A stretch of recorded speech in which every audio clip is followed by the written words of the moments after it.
Kurt, Jessica, this is certainly raising eyebrows across Ohio this morning. This discussion also confusing some voters. Could President Biden truly not show up on the ballot this November? Well, it's all according to Ohio Revised Code, which requires presidential candidates to be nominated by the National Convention by August 7th. But according to the calendar, the Democratic National Convention is set to take place almost 2 weeks following this deadline on August the 19th. So the Secretary of State's chief legal counsel says Ohio lawmakers, they must make an exception to this law and its deadline, or simply just maybe move that convention sooner so that they have that nomination in on time. We did ask a local professor of law his thoughts on all of this and whether he thinks this is fair to voters.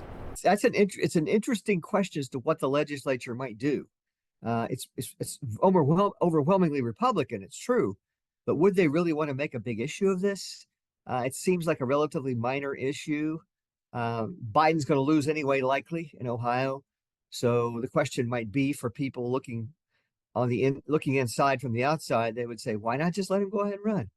The legislature must act by May 9th to change that law so that it can make an exception. Now, an attorney with the Secretary of State's office has also sent a letter to the chair of the Ohio Democratic Party, Elizabeth Walters, alerting her of this technical issue. Now, the presidential election is in November, and so we'll continue to follow how this conflict unravels over the next month as we approach that May 9th deadline. For Good Day Columbus, I'm Stephanie Chainog.